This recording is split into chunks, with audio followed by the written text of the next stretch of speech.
What's up guys, Stark here. Today I'm going to be starting a new series for the Fate Grand Order game, and it's going to be called the Character Spotlight series. And in this series I'm essentially going to be taking a look at pretty much every character in the game, with the exception of like some 2-star and 3-star servants. I'm just mainly going to be talking about the 4 stars and the 5 stars, with some 2 and 3 stars mixed in there if I feel like they are worth talking about. The first character spotlight, I'm going to be starting with Gilgamesh, who is the current limited edition summon you can get in the banners going on at this point in the game. So I figured it would be nice to start the series off with him. So essentially what I'm going to be doing is I'm just going to be showcasing his attacks, like his Noble Phantasm, what he does, you know, his skills. It's basically just a whole bunch of information about Gilgamesh and about these characters, just to give you guys an idea of what they do, what they look like, and you guys can then, based on what I show you and what I tell you, determine if you want to use this character and if you want to try and summon him. Because in Fate there's a ton of 5 stars and the rates aren't really that good, so realistically you kinda need to pick and choose which characters you want to go for, and I hope this video series will kind of make that decision a little bit easier as to whether or not you want to go for a specific character or not. So anyway, that's just a little bit of an introduction for that, and I will go ahead and get started here on Gilgamesh. So right now I am going to throw up the pictures for the first 4, well not the first 4, but all 4 stages of Gilgamesh's Ascension level. So the picture should be on the screen right now, and you guys can take a look at the artwork. I do personally enjoy his artwork very much. I do think his 3rd Ascension artwork is his best artwork. I do not personally care for the 4th one that much. It is pretty cool, but there's something about that 3rd artwork that just looks really, really awesome. So those are the pictures. A lot of, you know, artwork in this game I personally think is really good, but artwork isn't enough to make you pull for a character. I mean, maybe some people it is. There is a lot of plot characters in the game, and there are a lot of people who are into that type of thing, so they would pull for that, but I'm not going to talk about that. I'm going to talk about actual stats and usability.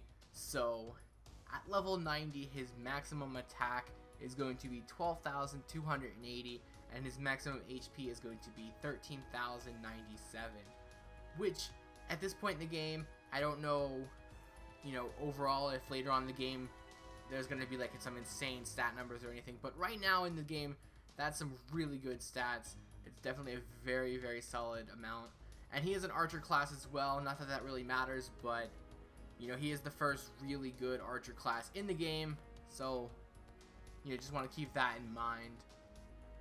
As for his servant skills, he has 3, just like everyone else.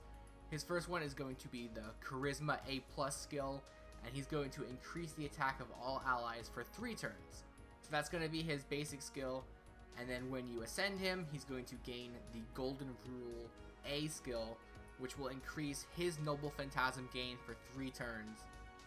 And then his 3rd and final skill is going to be the Collector EX skill, which will greatly increase critical star gather rate for 3 turns.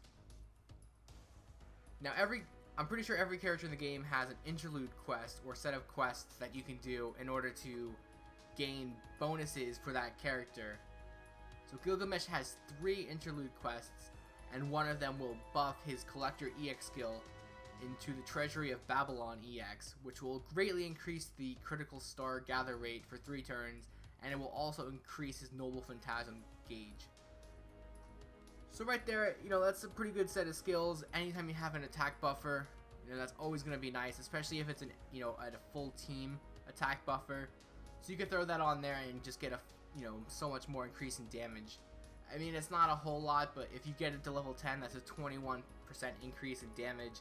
That's pretty good. You know, it's very valuable, especially, you know, early game. I know most people aren't going to be able to get to level 10 early game, but any sort of attack buff early game is definitely going to be useful for you. So next up, we're going to take a look at his Ascension Materials. And first up, for his first Ascension, he's going to need 5 archer pieces, which isn't really that difficult to get. Just do the daily quests and you should have no issues doing that. For his second Ascension, you're going to need 12 archer pieces and you're going to need 6 serpent jewels. Again, you can get these by doing daily quests. It shouldn't be too difficult to ascend him a second time. But the third ascension level is where things get a little bit tricky, and it does get, a lot more tedious to start farming this out. And this is going to be the same way for most characters. So you're going to need 5 Archer Monuments. You're going to need 2 Dragon Reverse Scales, and you're going to need 29 Proof of Heroes. And that's a lot, especially early game. He just got released, like the game's been out for a week.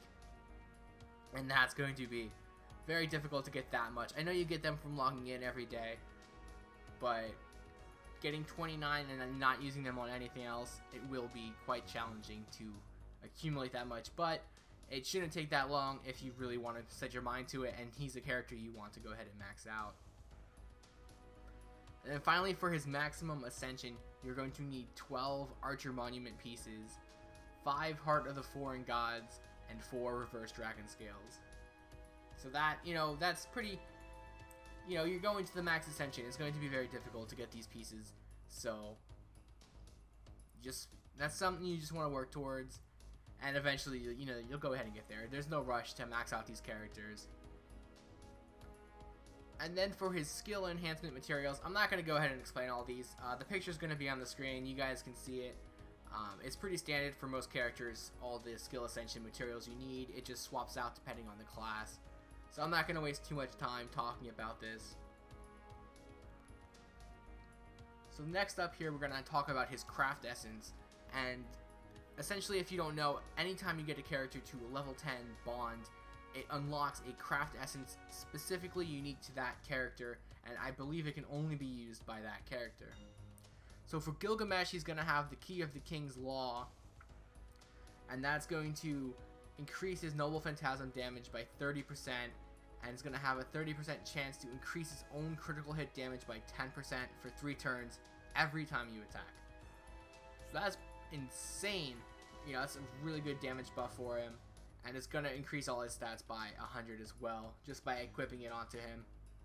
And most of these level 10 craft essence are really good, and they help the characters out so much. So that's going to be Gilgamesh's there for you. So now we're going to just go ahead and talk about his actual, his cards and his Noble Phantasm. He's got a pretty basic setup, a pretty balanced setup, I should say. He's got 2 arts, 2 buster, and 1 quick card. So you can pretty much throw him onto any team and it'll be pretty balanced. As for his Noble Phantasm, though, he's going to do AoE damage, sorry about that. He's going to do AoE damage to all enemies, and he's going to do bonus damage against servants. And this all depends on your level and your overcharge. But it is an AoE attack, and AoE attacks, in my opinion, are always very good, very valuable to have. And you can also buff his Noble Phantasm by completing an interlude quest, which is going to be the final interlude quest he has. You have to have, I believe you have to have max bond for you to be able to do that. But the upgraded version is going to increase his own Noble Phantasm damage for 1 turn, deal heavy damage to all enemies, and bonus damage against servants. So it's pretty standard, except you're going to get that extra buff and damage for him on his Noble Phantasm. And you guys will be seeing, I have the Noble Phantasm playing in the background so you guys can see what it looks like.